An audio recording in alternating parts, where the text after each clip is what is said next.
Hello বন্ধুরা, আমি তোমাদের মেঘা দিদি। কেমন আছো তোমরা সবাই? আশা করি অনেক অনেক ভালোই আছো।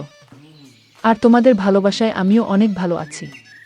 কারণ তোমরা আমাকে যে পরিমাণে ভালোবাসা দিয়েছো এবং সাপোর্ট দিয়েছো তা আমি কোনোদিন ভুলতে পারবো না। তাই তোমাদেরকে মজা দেওয়ার জন্য আবারও একটি নতুন গল্প নিয়ে হাজির হলাম। গল্পটি শোনার মতো, আশা করি তোমাদের রোমাঞ্চিত করে দেবে। তোমরা হাতের কাজ ফেলে সবাই হেডফোন নিয়ে বসে যাও। যদি আমার গল্প শুনে মজা পাও তাহলে অবশ্যই আমার চ্যানেলটি সাবস্ক্রাইব করবে। তো চলো বন্ধুরা, আমরা কথা না বাড়িয়ে আসল গল্পে চলে যাই। আমার স্বামী রোজ রাতে আমাকে পাত্তা না দিয়ে আমার স্বামীর বড় ভাইদের বুয়ের ঘরে চলে যেত। আমার স্বামী তার বড় ভাইয়ের বুয়ের ঘরে যাওয়ার পর থেকেই দিদির কান্নার আওয়াজ শোনা যেত। আমি অনেক অনেক জিজ্ঞাসা করার পরও আমার স্বামী আমাকে কিছুই বলতো না। আর আমার স্বামীর বড় ভাইয়ের বুয়ের ঘরেই সে থাকতো। একদিন আমি তার ঘরে লুকিয়ে দেখি যে তারা দুইজন। তো আমার নাম রুমনা। আমি অনেক ছোট একটা ধনী পরিবারের মেয়ে ছিলাম না। আমার বাবা একটা ছোট্ট চাকরি করে আমার আর আমার বড় ভাইয়ের লালন পালন করতেন। আসলে আমাদের ছোটবেলায় আমাদের মা আমাদের ছেড়ে চলে গিয়েছিলেন, তারপর থেকে আজ অবধি আমাদের বাবাই আমাদের দেখাশোনা করেছেন। আমরা দুই ভাই বোন অনেক বেশি পড়াশোনা করতে পারিনি। কারণ আমাদের বাবার কাছে এত পয়সা ছিল না যে আমাদের বেশি দূর পর্যন্ত পড়াশোনা করাতে পারেন। কিন্তু ক্লাস 1-2 পর্যন্ত আমি গ্রামের স্কুলে পড়েছিলাম। তারপর আমি ঘর সামলাতে থাকি। আর আমার বড় ভাই সুরেশও একটা বেসরকারি চাকরি করত। দিন মোটামুটি ভালোই চলছিল ভাইয়ের উপার্জনের ফলে। আমার বাবারও কিছুটা সাহায্য হয়ে যেত। আসলে বাবার উপার্জন এতটাই কম ছিল যে সেই পয়সায় ঠিক করে আমাদের সংসার চলত না। কিন্তু যবে থেকে আমার ভাই উপার্জন করতে শুরু করেছে তবে থেকেই আমাদের ভালোভাবে সংসার চলতে শুরু করে। তারপর থেকে আমাদের জীবনে ভালো দিন আসতে শুরু করে।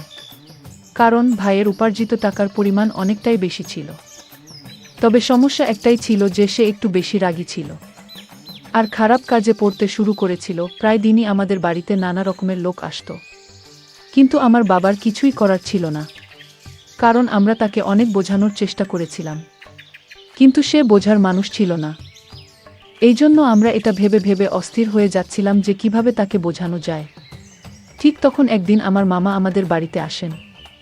তখন তিনি বলেন আমাদের তার বিয়ে দিয়ে দেওয়া উচিত। তাহলে সে একদম ঠিক হয়ে যাবে। আমরা মনে করি মামার কথা ঠিক। তার বিয়ে দিলে হয়তো তার ব্যবহারে পরিবর্তন আসবে। হয়তো সে এসব ভুল জিনিস থেকে বেরিয়ে আসতে পারবে। এইসব কিছু ভেবে আমার বাবা আমার মামাকে বলেন একটা ভালো পাত্র খুঁজে দাও, যাতে আমার ঘরে খুশি আসে আর তার এইরকম ব্যবহার থেকে আমরা মুক্তি পেতে পারি। মামা অনেক চেষ্টা করে একটা পাত্র খুঁজে বের করেন এবং বলেন পাত্রটা অনেক ভালো। মেয়ে অনেক ভদ্র। মেয়েটা অনেক বেশি দূর পর্যন্ত পড়াশোনা করেনি, কিন্তু সে তোমার সংসার অনেক ভালো করে সামলাতে পারবে। এই জন্য আমার বাবা বলেন আমাদের কোনো জিনিসের দরকার নেই, শুধু সেই মেয়েটা ভালো হলেই হবে, যাতে সে আমার ছেলের আর আমার সংসারটাকে সামলে নিতে পারে। তখন মামা বলেন আমরা রুমনার বিয়েটা ঠিক করে দিই। কারণ তোমার তো সেই রকম জমানো টাকা নেই যে বারবার খরচা করতে পারবে।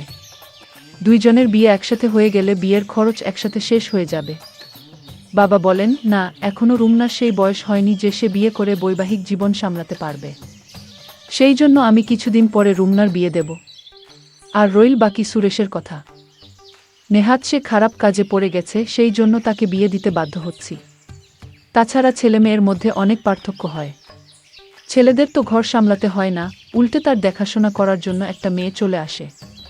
কিন্তু এই মুহূর্তে যদি আমি আমার মেয়ের বিয়ে দিয়ে দিই তবে সে হাজারো সমস্যার মধ্যে পড়ে যাবে। না জানি শ্বশুরবাড়ির ভিতরে তাকে কি কি করতে হবে। সেই জন্য কিছু সময় পরে আমি রুমনার বিয়ে দেব, এখন না। সব শুনে মামা বলেন কোনো সমস্যা না, যেমন তোমার ইচ্ছা। যাই হোক, এইসব ভেবে আমরা ভাইয়ের জন্য বিয়ের পাত্র দেখে অনেক ধুমধাম করে ভাইয়ের বিয়ে দিয়ে দিই। আমার বড় ভাইয়ের বিয়ের পর তো যেন আমাদের বাড়িটা অনেক সুন্দর হয়ে গিয়েছিল। কারণ বৌদি আসার পরে আমার ভাই সব খারাপ কাজ করা বন্ধ করে দেয়। সে খারাপ কাজের পাশাপাশি সব খারাপ অভ্যাসও ছেড়ে দেয়। আর সে অনেক মন দিয়ে নিজের কাজকর্ম করতে শুরু করে এবং সব বাড়ির দায়িত্ব পালন করতে শুরু করে। ভাই আমার বাবাকেও কাজে যেতে বারণ করে দেয় আর বলে এখন আমি উপার্জন করি, তোমার এত ছোটখাটো চাকরি করতে হবে না। এখন বাবা সারাদিন বাড়িতে বসে আরাম করেন, বৌদি তার সেবা করেন আর ভাই মন দিয়ে চাকরি করে পয়সা উপার্জন করতে শুরু করে। যার জন্য আমাদের সংসার অনেক ভালোভাবে চলে যেতে থাকে, পাশাপাশি আমাদের টাকাও জমতে শুরু করে। এখন আমাদের সুখের দিন ছিল। এভাবেই দিনগুলো পার হতে থাকে। আস্তে আস্তে আমার আর বৌদির মধ্যে এত ভালো সম্পর্ক তৈরি হয়ে যায় যে আমরা বৌদি আর আমি কম, একে অপরের বোন বেশি ছিলাম। আমি সব কথা আমার বৌদিকে বলতাম, আর বৌদি আমাকে নিজের সব থেকে ভালো বন্ধু মনে করত। সে তার নিজের সব ছোট বড় কথা আমাকে বলতো। আর সে বলতো, তুমি তো আমার নিজের ছোট বোনের মতো। আমার আর বৌদির এত ভালো সম্পর্ক দেখে বাবা আর ভাই অনেক খুশি হতো। হয়তো আমার বৌদি আমার বাবা ভাইয়ের এত ভালোবাসা পেয়ে সে তার বাবার বাড়িতেও যেতে চাইতো না। আমি মাঝে মাঝে ভাবতাম, এ কেমন মেয়ে যে বাবার বাড়ি থাকার চেয়ে শ্বশুর বাড়িতে থাকতে বেশি পছন্দ করে। হ্যাঁ, এটাই আমার বৌদি ছিল। সে এইরকমই।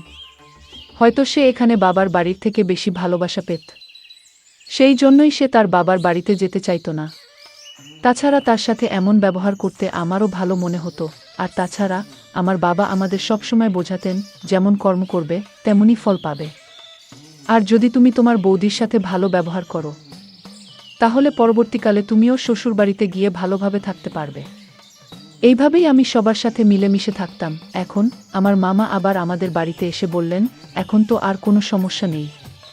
সুরেশের বিয়ে হয়েছে, অনেক দিন হয়ে গেছে। এখন আমাদের রুমনার জন্য পাত্র দেখা উচিত, কারণ এখন রুমনার বিয়ের বয়স হয়ে গেছে। তখন আমার বাবা বললেন, এখন আমার রুমনার বিয়ে দিতে কোনো অসুবিধা নেই, কারণ আমার ছেলে ঘর সামলে নিয়েছে, আর আমার সেবা করার জন্য আমার মেয়ের মতো একটা বউ এনেছে। এখন রুমনার জন্য একটা ভালো ছেলে খুঁজতে হবে। তখন বাবা মামাকে বলেন, তোমার কাছে যদি কোনো ভালো পাত্র থাকে তবে তুমি বল। তাছাড়া আমার ছেলের জন্য তো তুমি পাত্র খুঁজে বের করেছিলে, আর পাত্রটা এত ভালো যে আমি আজও তার গুণগান করি। এই জন্য তুমি একটা ভালো পাত্র খুঁজে দাও। তখন মামা বললেন, খোঁজার কি দরকার আছে, আমার বন্ধুর ছেলেই তো আছে। তারা দুই ভাই, বাড়িতে মা বাবা আর দুই ভাই মিলিয়ে মোট 4 জন থাকে। ছোট ছেলে একটা বড় কোম্পানিতে ভালো মাইনের চাকরি করে, আর তার বড় ভাইও একটা ভালো চাকরি করে। আসলে তার বড় ভাইয়ের বিয়ে আগে থেকেই ঠিক হয়ে আছে। এজন্য ছোট ছেলের জন্য পাত্র খোঁজা হচ্ছে। ছোট ছেলের জন্য ভালো মেয়ে খুঁজে পাওয়া গেলে দুই ভাইয়ের একসাথে বিয়ে দিয়ে দেবে। সেজন্য তারা আমাকে পাত্রের জন্য বলেছে। তাই আমি রুমনার কথা তাদেরকে বলেছি। সেই জন্য আমার মনে হলো তোমার থেকে অনুমতি নেওয়া উচিত। বাবা বললেন, এতে মতো নেওয়ার কি দরকার আছে? তোমার যখন ইচ্ছা ছেলের বাড়ির লোকদের ডাকতে পারো, আমরা তৈরি আছি। মামা বললেন, ঠিক আছে, তবে কালকে ডেকে নেব। পরের দিন আমার স্বামী তার কিছু বন্ধুদের নিয়ে আমাদের বাড়িতে আমার জন্য পাত্র দেখতে আসে। আমার স্বামীর নাম ছিল রমেশ। রমেশকে দেখতে অনেক সুন্দর ছিল, আর ভালো পোশাক পরার জন্য তাকে আরও বেশি সুন্দর দেখাচ্ছিল। রমেশকে দেখে তো আমার হুঁশ উড়ে গেল। আমি বুঝতেই পারছিলাম না যে এত সুন্দর ছেলে আমাকে পছন্দ করবে কি না। কিন্তু যখন নিজেদের মধ্যে কথা বলার জন্য আমাদের দুইজনকে একা জায়গা ছেড়ে দেওয়া হয়, তখন রমেশের কথা আমার মন ছুঁয়ে যায়। রমেশ এত মিষ্টি করে, এত ভালোভাবে কথা বলছিল যে মনে মনে আমি তাকে নিজের স্বামী হিসেবে স্বীকার করে নিয়েছিলাম। পাশাপাশি ভগবানের কাছে প্রার্থনা করছিলাম যেন কোনো রকমে আমাদের বিয়েটা হয়ে যায়, কারণ প্রতিটা মেয়েরই একটা স্বপ্ন থাকে যে তার স্বামী দেখতে সুন্দর হবে, ভদ্র হবে। আর এই সমস্ত গুণই রমেশের মধ্যে ছিল। আমি কি করে তাকে ছেড়ে দিই? তখন ভাবলাম, যদি আমার ভাগ্যে রমেশ থাকে তো নিশ্চয়ই তার সাথে আমার বিয়ে হবে। যাই হোক, তারা আমাকে দেখে বাড়ি চলে যায়। কিছুদিন পরে ফোন করে জানায় যে আমাকে তাদের অনেক পছন্দ হয়েছে। এইভাবেই আমাদের বিয়ে ঠিক হয়ে যায়। আমি আর রমেশ ফোনে কথা বলতে শুরু করি। এইভাবেই দিনগুলো কাটতে থাকে। রমেশের সাথে কথা বলতে আমার একটুও ভয় হতো না। আমি পুরোপুরি রমেশকে ভালোবেসে ফেলেছিলাম। এইভাবেই আমাদের বিয়ের দিন আসতে থাকে। আমাদের বাড়িতে আত্মীয়রা আসতে শুরু করে। আমার বড় ভাই বিয়ের দায়িত্ব অনেক ভালোভাবে সামলে নিচ্ছিল। সে কোনো জিনিসের অভাব রাখেনি, এত সুন্দর পরিবেশ তৈরি করেছিল, দেখে মনে হচ্ছিল মেয়ে নয় যেন ছেলের বিয়ে হচ্ছে। আমার বাবা আর ভাই আমার বিয়ে নিয়ে অনেক খুশি ছিল। বাবা বলল, আমি কখনো চাই না যে রুমনার এটা মনে হোক যে তার মা থাকলে আরও ভালো করে বিয়ে হতো। কিন্তু মায়ের অভাব তো সে চাইলেও পূরণ করতে পারবে না। তবে বাবা আমার জন্য এত কিছু করছিল যে আমি তার ঋণ কোনোদিন শোধ করতে পারবো না। কিন্তু এত আত্মীয় স্বজনের ভিডিও, মায়ের কথা আমার অনেক বেশি করে মনে পড়ছিল। আমি কাউকে বুঝতে দিইনি, কারণ আমি চাইনি যে সবার মন খারাপ হোক বা তারা অকারণেই চিন্তিত হয়ে পড়ুক। এজন্য সবার সামনে সবসময় হাসি খুশি থাকতাম, যাতে কেউ বুঝতে না পারে যে মায়ের কথা আমার খুব মনে পড়ছে। এইভাবে বিয়ের দিন চলে এলো, আমার রমেশের সাথে অনেক ভালোভাবে বিয়ে হয়ে গেল। আমি নিজের বাবার বাড়ি থেকে বিদায় নিয়ে শ্বশুরবাড়ি চলে গেলাম, অনেক আশা নিয়ে শ্বশুরবাড়িতে যাই। আমাকে খুব ভালোভাবে গৃহপ্রবেশ করানো হয়। অনেক নিয়ম পালন করার পর আমাকে কিছু মেয়েদের মাঝখানে বসানো হলো। তারা রমেশের গুণগান করছিল, তাদের কথা শুনে আমার খুব ভালো লাগছিল। কারণ এতদিন ধরে আমি নিজেও রমেশের মধ্যে এই গুণগুলো দেখেছি।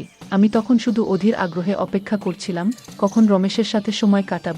অনেক অল্প সময়ের মধ্যেই আমাকে রমেশের ঘরে বসানো হলো। কিছুক্ষণের মধ্যেই রমেশ ঘরে এলো। তার আসার পরে আমরা নিজেদের মধ্যে কিছুক্ষণ কথা বলি। তারপর আমাদের নতুন জীবন শুরু হয়। পরের দিন আমি ঘুম থেকে উঠে সবার জন্য খাবার তৈরি করি। শ্বশুরবাড়ির সবার সাথে কাজ করতে থাকি। আমি রমেশের বড় দিদির সাথেও অনেক ভালোভাবে মিশে গিয়েছিলাম। আসলে রমেশের বিয়ের দিন তার বড় ভাইয়েরও বিয়ে হয়েছিল। আমাদের দুইজনকে একসাথে গৃহপ্রবেশ করানো হয়েছিল। আমাদের দুইজনেরই আজ এই বাড়িতে প্রথম দিন ছিল। আমরা দুজনে মিলে একসাথে মিষ্টি বানালাম আর সবার মন জয় করে নিলাম। আমি এখন আমার স্বামীর বড় ভাইয়ের বুদিকে নিজের বড় দিদির মতো মানতে শুরু করেছিলাম। আমি তার সেবাও করতাম। আমার বুদিও আমাকে ছোট বোনের মতো আদর করত। আমরা দুজন বোনের মতোই ছিলাম, আর আমাদের মধ্যে অনেক ভালো সম্পর্ক তৈরি হয়ে গিয়েছিল। আমাদের এত ভালো সম্পর্ক দেখে বাড়ির লোকজনও অনেক খুশি ছিল। এদিকে দিনেশও কাজে যেতে শুরু করেছিল। এইভাবেই আমাদের দিনগুলো আনন্দে কাটছিল। কিন্তু কে জানত, এত খুশির মাঝখানে দুঃখের এত বড় পাহাড় ভেঙে পড়বে। একদিন একটি অ্যাক্সিডেন্টে আমার স্বামীর বড় ভাই এই পৃথিবী ছেড়ে চলে গেলেন। আমি তো কিছুই বুঝতে পারছিলাম না যে বাড়ির লোকেদের কিভাবে সামলাবো। সবাই যেন ভেঙে পড়েছিল। আর ভাঙবে নাই বা কেন? বিয়ের মাত্র 1 মাস হয়েছে, এর মধ্যেই আমার বুদি এত ছোট বয়সে বিধবা হয়ে গেল। আমার বুদির প্রতি খুব মায়া হচ্ছিল। আমি কিছুই বুঝতে পারছিলাম না কিভাবে তাকে সামলাবো। আমি কোনোমতে রমেশকে সামলাই আর তাকে বলি, এখন থেকে তোমাকে বুদির অনেক খেয়াল রাখতে হবে। আমাদের সেই জন্য কোনোভাবেই তার সামনে ভেঙে পড়লে চলবে না। সবসময় তাকে ভালো রাখতে হবে।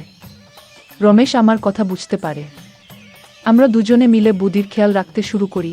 আস্তে আস্তে সময় পার হতে থাকে। আমার স্বামীর বড় ভাইয়ের পৃথিবী ছেড়ে চলে যাওয়ার 1 বছর পেরিয়ে গিয়েছিল। বাড়ির সবাই বলছিল যে বিয়ের মাত্র 1 মাসের মধ্যে বুদির জীবন শেষ হয়ে গেছে। তার জীবন তো শুরু হওয়ার আগেই থেমে গেল। তাই সবাই মিলে ঠিক করল বুদির আবার বিয়ে দেওয়া হবে, যাতে তার ভবিষ্যৎ জীবন সুখের হয়।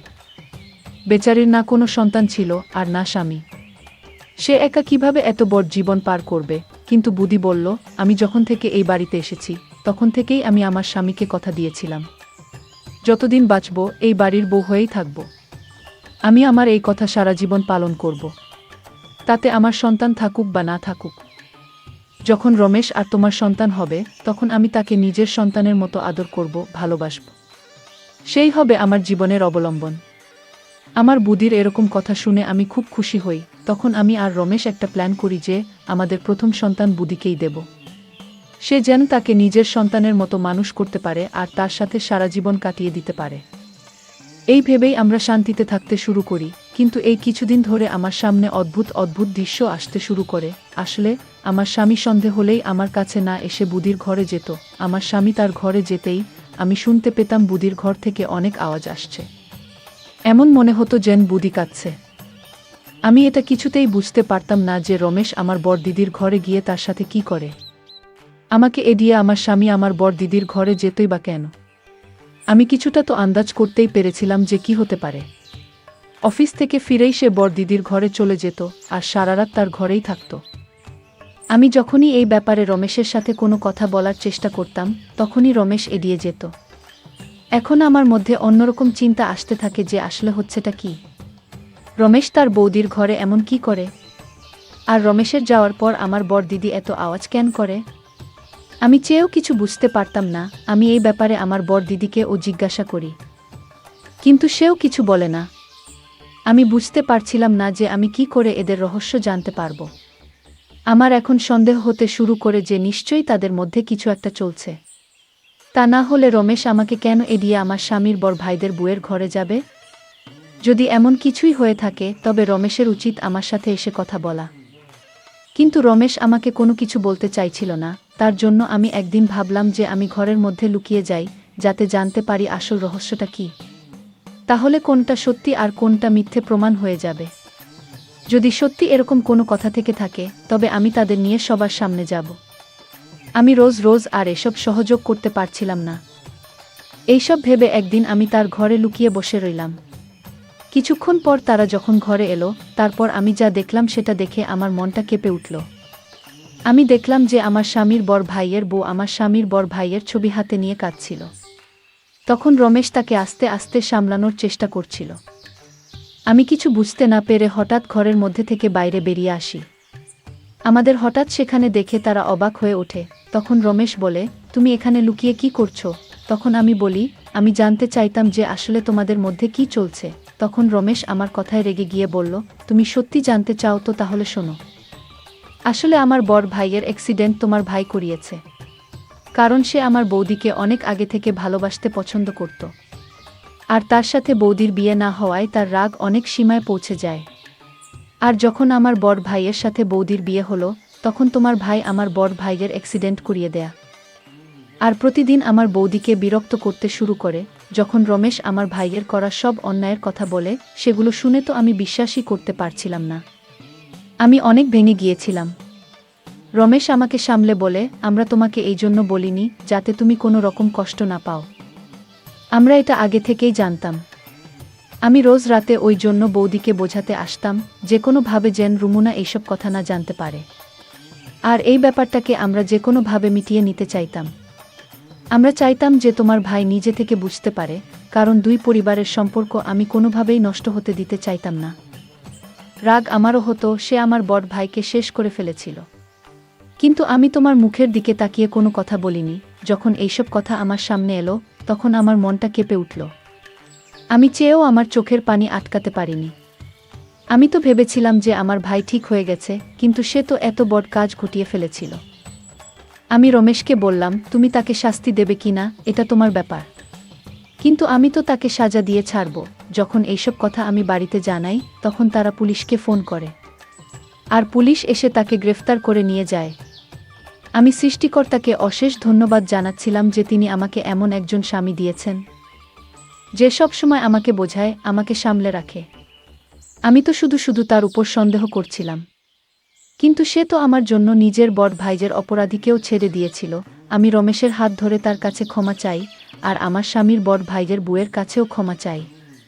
তখন আমার বড় দিদি বলে, যা হবার তা হয়ে গেছে। আমরা তোমাকে কথাগুলো জানাতে চাইনি, সেই জন্য রমেশ আমার ঘরে এসে আমাকে সান্ত্বনা দিত। আমরা চাইছিলাম না যে তোমার কোনো সমস্যা হোক, কারণ যখন তুমি জানবে যে এসবের পিছনে তোমার ভাইয়ের হাত আছে, তখন তুমি অনেক দুঃখ পাবে। এটা আমরা অনেক ভালো করেই জানতাম। আমি আমার স্বামীর বড় ভাইয়ের বুকে ধরে কাঁদতে থাকি। তখন রমেশ বলে, তুমি ঘাবড়ে যেও না। আমি রমেশের দিকে তাকিয়ে ভাবতে থাকি, এত ভালো স্বামী, যে আমাকে সবসময় সমস্যা থেকে বাঁচায়। আর আমি কি করে তাকে সন্দেহ করলাম, এখন আমার নিজের উপরও লজ্জা পাই। আর আমি রমেশ আর আমার স্বামীর বড় ভাইয়ের বউয়ের চোখের দিকেও তাকাতে পারছিলাম না লজ্জায়। বন্ধুরা, আজকের ভিডিওটা এখানেই শেষ করলাম। অনেক কষ্ট করে ভিডিওটি আপনাদের জন্য বানিয়েছি। যদি ভিডিওটি আপনাদের ভালো লেগে থাকে, তাহলে একটা লাইক করবেন এবং চ্যানেলটি অবশ্যই সাবস্ক্রাইব করবেন। এই আশা ব্যক্ত রেখে আপনাদের কাছ থেকে বিদায় নিচ্ছি। দেখা হবে আগামীকালের নতুন কোনো ভিডিওতে।